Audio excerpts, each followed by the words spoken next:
ನಮಸ್ಕಾರ ಸ್ನೇಹಿತರೆ, ನಾನು ಈ ದಿನ ಹೊರಟಿರೋದು ನೇಪಾಳದ ಕಡೆಗೆ. ಬಹಳ ದಿನಗಳ ನಂತರ ಒಂದು ಲಾಂಗ್ ಟ್ರಿಪ್ ಹೊರಟಿದ್ದೀವಿ, ನಾನು ಮತ್ತು ನನ್ನ ಗೆಳತಿಯರು. ಬೆಂಗಳೂರಿನಿಂದ ನೇಪಾಳಕ್ಕೆ 10 ರಾತ್ರಿ 11 ದಿನಗಳ ಪ್ರವಾಸವನ್ನು ನಾವು ಹೊರಟಿದ್ದೇವೆ.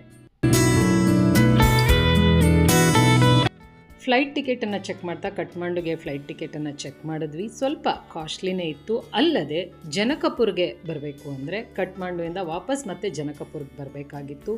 ಆದ್ದರಿಂದ ನಾವೇನು ಮಾಡಿದ್ವಿ, ಬೈ ರೋಡ್ ನೇಪಾಳಕ್ಕೆ ಹೋಗೋಣ ಅಂದ್ಕೊಂಡು ಬ್ಯಾಂಗಳೂರಿನಿಂದ ಉತ್ತರ ಪ್ರದೇಶದ ಗೋರಖ್ಪುರ್ಗೆ ಫ್ಲೈಟನ್ನು ಬುಕ್ ಮಾಡ್ಕೊಂಡ್ವಿ.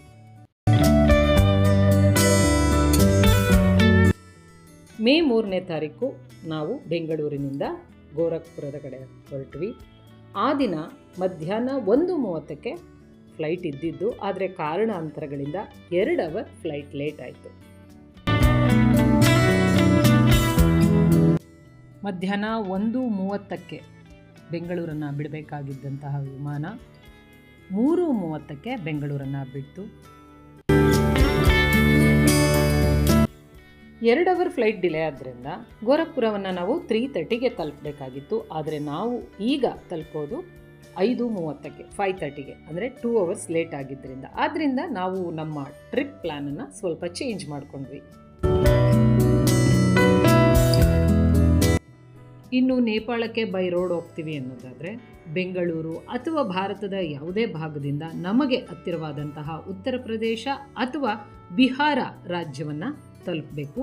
ಬಿಹಾರ ರಾಜ್ಯದಲ್ಲಿ ಸೀತಾಮಾಹಿ ರೈಲ್ವೆ ಸ್ಟೇಷನ್ ನೇಪಾಳಕ್ಕೆ ಹೋಗೋದಕ್ಕೆ ಹತ್ತಿರದ ರೈಲ್ವೆ ಸ್ಟೇಷನ್ ಅಂತ ಹೇಳ್ಬಹುದು. ಅದೇ ರೀತಿ ಉತ್ತರ ಪ್ರದೇಶದಲ್ಲಿ ಗೋರಖ್ಪುರ ರೈಲ್ವೆ ಸ್ಟೇಷನ್ ನೇಪಾಳಕ್ಕೆ ಹೋಗೋದಕ್ಕೆ ಹತ್ತಿರದ ರೈಲ್ವೆ ಸ್ಟೇಷನ್ ಅಂತಾನೆ ಹೇಳ್ಬೋದು.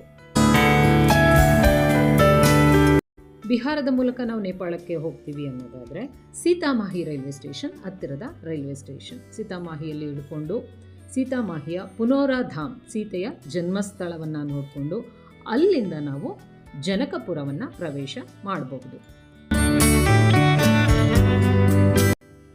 ನೇಪಾಳದ ಜನಕಪುರಕ್ಕೆ ಹೋಗಿ ಅಲ್ಲಿರುವ ವಿಸಿಟಿಂಗ್ ಪ್ಲೇಸಸನ್ನು ನೋಡಿಕೊಂಡು ಅಲ್ಲಿಂದ ಕಠ್ಮಂಡುಗೆ ಹೋಗಿ ಕಠ್ಮಂಡುವಿಂದ ಪೋಖ್ರಾ, ಚಿತ್ವಾನ್, ನಮಗೆ ಯಾವ ಪ್ಲೇಸ್ಗಳು ಇಂಪಾರ್ಟೆಂಟ್ ಅನ್ನೋದನ್ನು ನೋಡಿಕೊಂಡು ನಾವು ಪ್ಲ್ಯಾನನ್ನು ಮಾಡ್ಕೋಬೇಕಾಗತ್ತೆ. ಇನ್ನು ಉತ್ತರ ಪ್ರದೇಶದ ಮೂಲಕ ನಾವು ನೇಪಾಳಕ್ಕೆ ಹೋಗಬೇಕು ಅಂದ್ಕೊಂಡ್ರೆ ಫ್ಲೈಟ್ ಅಥವಾ ಟ್ರೈನಲ್ಲಿ ಗೋರಖ್ಪುರವನ್ನು ತಲುಪಿ ಅಥವಾ ನೇಪಾಳದ ಗಡಿಭಾಗಕ್ಕೆ ಹತ್ತಿರವಾದ ರೈಲ್ವೆ ಸ್ಟೇಷನನ್ನು ತಲುಪಿ ಅಲ್ಲಿಂದ ಸನೋಲಿ ಬಾರ್ಡರ್ನ ಮುಖಾಂತರ ನೇಪಾಳವನ್ನು ತಲುಪಿ ಮೊದಲಿಗೆ ಲುಂಬಿಣಿಗೆ ಭೇಟಿಯನ್ನು ನೀಡಬಹುದು.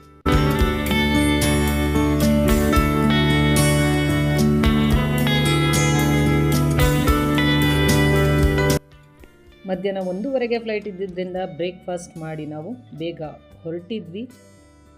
ಊಟ ಮಾಡೋದಕ್ಕೆ ಟೈಮ್ ಇರಲಿಲ್ಲ, ಮತ್ತು ಅಲ್ಲಿ ಏರ್ಪೋರ್ಟಲ್ಲಿ ನಾವು ಊಟ ಮಾಡಲಿಲ್ಲ. ನಮಗೆ ಫ್ಲೈಟಲ್ಲೇ ಬ್ರೆಡ್ ಕೊಟ್ಟರು. ಇದೇ ನಮ್ಮ ಈ ದಿನದ ಊಟ ಆಗಿತ್ತು. ಎಷ್ಟೇ ಭಾರಿ ಫ್ಲೈಟಲ್ಲಿ ಹೋದರೂ ಕೂಡ ಪ್ರತಿ ಬಾರಿ ಹೋದಾಗೂ ಕೂಡ ಒಂದು ರೀತಿ ಹೊಸ ಅನುಭವ. ಮೋಡದ ಮೇಲೆ ತೇಲ್ಕೊಂಡು ಹೋದ ರೀತಿ, ಅಕ್ಕಿಯಂತೆ ಹಾರಿಕೊಂಡು ಹೋದ ಒಂದು ಅನುಭವ ಆಗುತ್ತೆ.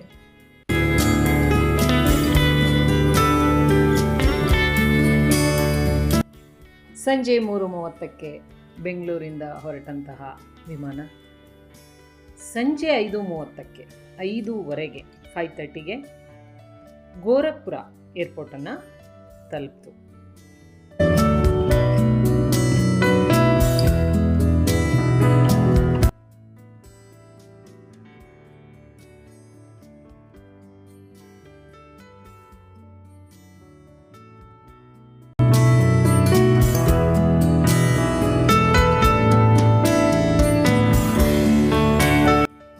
ಗೋರಖ್ಪುರ ಏರ್ಪೋರ್ಟಿಂದ ನಮ್ಮನ್ನು ಪಿಕ್ ಮಾಡಿ ಇಡೀ ನೇಪಾಳವನ್ನು ಸುತ್ತಿಸಿಕೊಂಡು 11 ದಿನ ನಂತರ ಮತ್ತೆ ಗೋರಖ್ಪುರ ಏರ್ಪೋರ್ಟ್ಗೆ ಡ್ರಾಪ್ ಮಾಡೋವರೆಗೂ ಕೂಡ ಕಾರನ್ನು ಬುಕ್ ಮಾಡ್ಕೊಂಡ್ವಿ. ಗೋರಖ್ಪುರ್ ಟು ಗೋರಖ್ಪುರ್.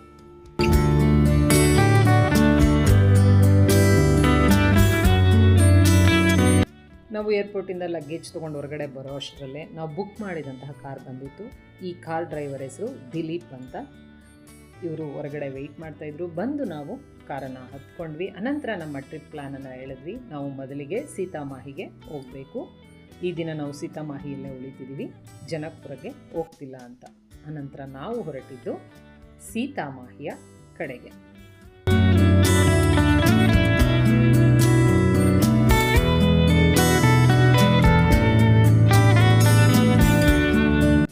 ಸೀತಾಮಾಹಿ ಅಥವಾ ಸೀತಾಮಡಿ ಇದು ಗೋರಖ್ಪುರದಿಂದ 252 ಕಿಲೋಮೀಟರ್ ದೂರದಲ್ಲಿದೆ. ಸುಮಾರು 6 ಗಂಟೆಗಳ ಕಾಲದ ಪ್ರಯಾಣ.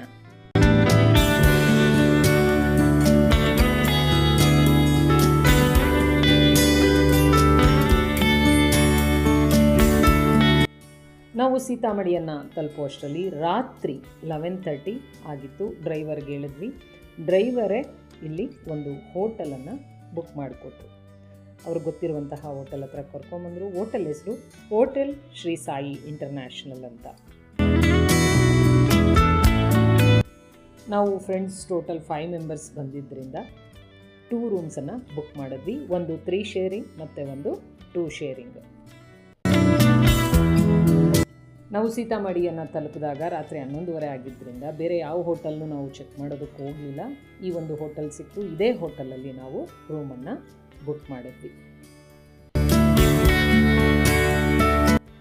ನಾವು ಸೀತಾಮಡಿಯಲ್ಲಿರುವಂತಹ ಪುನೋರಾಧಾಮ್ಗೆ ಭೇಟಿಯನ್ನು ನೀಡಿ ಅನಂತರ ನಾವು ಜನಕಪುರಗೆ ಹೋಗಬೇಕಿತ್ತು. ಆದ್ದರಿಂದ ಬೆಳಗ್ಗೆ ಬೇಗ ಎದ್ದು ಫ್ರೆಶ್ ಅಪ್ ಆಗಿ 7 ಗಂಟೆಗೆಲ್ಲ ನಾವು ಪುನೋರಾಧಾಮ್ ಕಡೆ ಹೊರಟ್ವಿ. ಸೀತಾಮಾಹಿಯಿಂದ ಪುನೋರಾಧಾಮ್ 4.3 ಕಿಲೋಮೀಟರ್ ದೂರದಲ್ಲಿದೆ. ಸೀತಾಮಾಹಿಗೆ ಹತ್ತಿರವಾದ ಏರ್ಪೋರ್ಟ್ ಅಂದರೆ ದರ್ಭಾಂಗ ಏರ್ಪೋರ್ಟ್. ಬಿಹಾರದಲ್ಲಿರುವ ದರ್ಭಾಂಗ ಏರ್ಪೋರ್ಟ್ ಸೀತಾಮಾಹಿಯಿಂದ 85 ಕಿಲೋಮೀಟರ್ ದೂರದಲ್ಲಿದೆ. ಪಾಟ್ನಾ ಏರ್ಪೋರ್ಟ್ ಕೂಡ ಸೀತಾಮಾಹಿಯಿಂದ 135 ಕಿಲೋಮೀಟರ್ ದೂರದಲ್ಲಿದೆ. ಇದು ಕೂಡ ಸೀತಾಮಾಹಿಗೆ ಹತ್ತಿರವಾದ ಒಂದು ಏರ್ಪೋರ್ಟ್. ಮತ್ತು ಸೀತಾಮಾಹಿ ರೈಲ್ವೆ ಸ್ಟೇಷನ್ ಸೀತಾಮಾಹಿಗೆ ಹತ್ತಿರವಾದ ಒಂದು ರೈಲ್ವೆ ಸ್ಟೇಷನ್.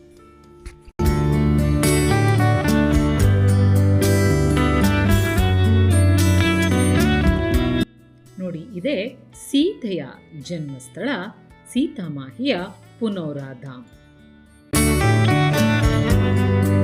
ನಿಮ್ಮೆಲ್ಲರಿಗೂ ತಿಳಿದೇ ಇದೆ, ಮರ್ಯಾದ ಪುರುಷೋತ್ತಮ ಶ್ರೀರಾಮನ ಧರ್ಮಪತ್ನಿಯೇ ಸೀತೆ. ಈ ಒಂದು ಪವಿತ್ರ ಭೂಮಿಗೆ ಬಂದಿರುವ ನಾವು ಕೂಡ ಭಾಗ್ಯವಂತರೇ ಅನ್ನಿಸ್ತು. ಸೀತೆ ಹುಟ್ಟಿದ್ರಂತೆ ಅಂತ ಕತೆ ಕೇಳ್ತಾ ಇದ್ವಿ. ಆದರೆ ಈ ದಿನ ನಾವು ಸೀತೆ ಭೂಮಿಯಿಂದ ಬಂದಂತಹ ಒಂದು ಜಾಗಕ್ಕೆ ಬಂದಿದ್ದೇವೆ. ಬಹಳ ಹಿಂದೆ ಇದು ನೇಪಾಳ ಅಥವಾ ಬಿಹಾರ ಆಗಿರಲಿಲ್ಲ. ಇದೊಂದು ಮಿಥಿಲಾ ನಗರ ಆಗಿತ್ತು. ಈ ಮಿಥಿಲಾ ನಗರವನ್ನು ರಾಜ ಜನಕ ಆಳ್ವಿಕೆಯನ್ನು ಮಾಡ್ತಾ ಇದ್ರು. ಜನಕ ಆಳ್ವಿಕೆ ಮಾಡುತ್ತಿದ್ದ ಈ ಒಂದು ಪ್ರದೇಶವನ್ನು ವಿದೇಹ ರಾಜ್ಯ ಅಂತ ಕೂಡ ಕರೆಯಲಾಗ್ತಾ ಇತ್ತು. ಜನಕ ಮಹಾರಾಜನ ರಾಜ್ಯದಲ್ಲಿ 12 ವರ್ಷಗಳ ಕಾಲ ಮಳೆ ಬರದೆ ಬರಗಾಲ ತಲೆದೋರಿ ರಾಜ ಹೊರದೇಶಗಳಿಂದ ಹಣ್ಣು ಹಂಪಲು ಧಾನ್ಯಗಳನ್ನು ತರಿಸಿ ಪ್ರಜೆಗಳಿಗೆ ನೀಡ್ತಾ ಇರ್ತಾರೆ.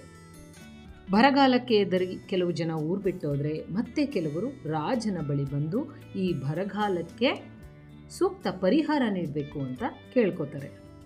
ಇದು ಪುನೋರಾಧಾಮಲ್ಲಿರುವಂತಹ ಒಂದು ಆಶ್ರಮ ನಾವು ಈಗ ಬಂದಿರೋದು.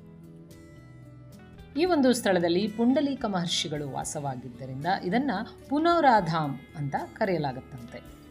ಪ್ರಜೆಗಳ ಅಹವಾಲನ್ನು ಕೇಳಿದಂತಹ ರಾಜ ಜನಕ ತಮ್ಮ ಕುಲಗುರುಗಳು, ಬ್ರಾಹ್ಮಣರು ಮತ್ತು ಋಷಿಮುನಿಗಳನ್ನು ಕರೆಸಿ ಇದಕ್ಕೆ ಪರಿಹಾರ ಸೂಚಿಸುವಂತೆ ಕೇಳಿಕೊಳ್ಳುತ್ತಾರೆ. ಈಗ ಮಿಥಿಲಾ ನಗರದಲ್ಲಿ ಮಳೆ ಬಂದು ಪ್ರಜೆಗಳು ಸುಖವಾಗಿ ಬದುಕಲು ನಾನು ಏನು ಮಾಡಬೇಕು ತಿಳಿಸಿ ಎಂದು ಕುಲಗುರುಗಳಲ್ಲಿ ಕೇಳಿಕೊಳ್ಳಲು ಕುಲಗುರುಗಳು, ಬ್ರಾಹ್ಮಣರು, ಋಷಿಮುನಿಗಳು ಎಲ್ಲರೂ ಚರ್ಚಿಸಿ ರಾಜ ಜನಕ ಹಿಲೆಸ್ಟಿಯಲ್ ಯಜ್ಞ ಅಂದರೆ ಮಹಾಬಹುದಕ್ಷಿಣ ಯಜ್ಞವನ್ನ ಮಾಡಬೇಕು ಎಂದು ಹೇಳ್ತಾರೆ. ಮಹಾಬಹುದಕ್ಷಿಣ ಯಾಗ ಅಂದರೆ ರಾಜ ಜನಕ ಬೆಳಗ್ಗೆಯಿಂದ ಸಂಜೆಯವರೆಗೂ ಪೂಜೆ ಪ್ರವಚನಗಳಲ್ಲಿ ಪಾಲ್ಗೊಂಡು ಸಂಜೆಯ ನಂತರ ಭೂಮಿಯನ್ನು ಉಳುಮೆ ಮಾಡಬೇಕು. ಹೀಗೆ 5 ದಿನಗಳು ರಾಜ ಜನಕ ಯಾಗವನ್ನು ಮಾಡಬೇಕು ಎಂದು ನಿರ್ಧರಿಸಲಾಯಿತು. ಪುನರಾಧಾಮ್ಗೆ ಬರ್ತಿದ್ದ ಹಾಗೆ ಮೊದಲಿಗೆ ಸಿಗೋದೆ ಈ ಸೀತಾರಾಮ ಮಂದಿರ. ಈ ಒಂದು ದೇವಾಲಯಕ್ಕೆ ಬರುವ ಪ್ರತಿಯೊಬ್ಬರೂ ಕೂಡ ಇಲ್ಲಿಗೆ ಬಂದು ಸೀತಾಮಾತೆಗೆ ನಮಿಸಿ ತಮ್ಮ ಭಕ್ತಿಯನ್ನು ಸಮರ್ಪಣೆ ಮಾಡಿ ಅನಂತರ ಮುಂದೆ ಸಾಗ್ತಾರೆ. ಈ ಒಂದು ದೇವಾಲಯದಲ್ಲಿ ಪ್ರತಿ ಭಾನುವಾರ ವಿಶೇಷ ಪೂಜೆ, ಪಾಠ, ಪ್ರವಚನಗಳು ಇರುತ್ತಂತೆ. ನಾವು ಭಾನುವಾರ ಬಂದಿದ್ದೀವಿ, ಆ ದಿನ ತುಂಬ ಜನ ಇದ್ದರು. ಇಲ್ಲಿ ಭಜನೆ ಕೂಡ ನಡೀತಾ ಇತ್ತು. ಅನಂತರದಲ್ಲಿ ರಾಜ ಶಿವಲಿಂಗವನ್ನು ಪ್ರತಿಷ್ಠಾಪಿಸಿ ಪೂಜೆ ಪುನಸ್ಕಾರವನ್ನು ಪ್ರಾರಂಭಿಸಿ ಭೂಮಿ ಉಳುಮೆಯನ್ನು ಪ್ರಾರಂಭಿಸುತ್ತಾರೆ. ಆ ಒಂದು ಪ್ರದೇಶ ಈ ಒಂದು ಪುನೋರಾಧಾಮಿಂದ 3 ಕಿಲೋಮೀಟರ್ ದೂರದಲ್ಲಿದೆ. ನೋಡಿ, ನಾವು ಕೂಡ ಮೊದಲಿಗೆ ಬಂದು ಸೀತೆ ಮತ್ತು ರಾಮರ ದರ್ಶನವನ್ನು ಮಾಡಿ ಅವರಿಗೆ ನಮಿಸಿ ನಿಮಗೂ ಕೂಡ ಆ ಸೀತೆ ಮತ್ತು ರಾಮರ ದರ್ಶನವನ್ನು ಮಾಡಿಸ್ತಾ ಇದ್ದೇವೆ. ಅಂದು ಜನಕ ಪ್ರತಿಷ್ಠಾಪಿಸಿದ ಶಿವಲಿಂಗವನ್ನು ಹಲೇಶ್ವರ ಎಂದು ಕರೆಯಲಾಗುತ್ತೆ. ಇಂದಿಗೂ ಕೂಡ ಹಲೇಶ್ವರ ದೇವಾಲಯವನ್ನು ನಾವಲ್ಲಿ ನೋಡಬಹುದು.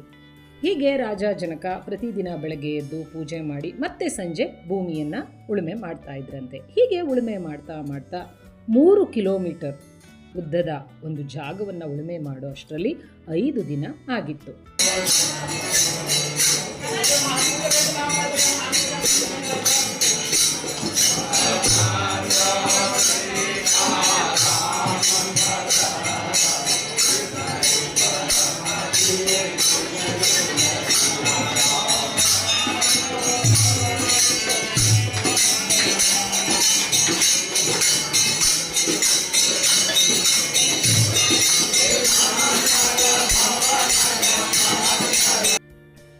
ಭೂಮಿಯನ್ನು ಉಳುಮೆ ಮಾಡುತ್ತಾ 5ನೇ ದಿನಕ್ಕೆ ಈ ಪುನೋರಾಧಾಮ್ ಇರುವ ಸ್ಥಳಕ್ಕೆ ಬಂದು ಉಳುಮೆ ಮಾಡುವಾಗ ರಾಜನ ನೇಗಿಲಿಗೆ ಒಂದು ದೊಡ್ಡದಾದ ಪೆಟ್ಟಿಗೆ ಸಿಕ್ಕಿ ಹಾಕಿಕೊಳ್ಳುತ್ತೆ.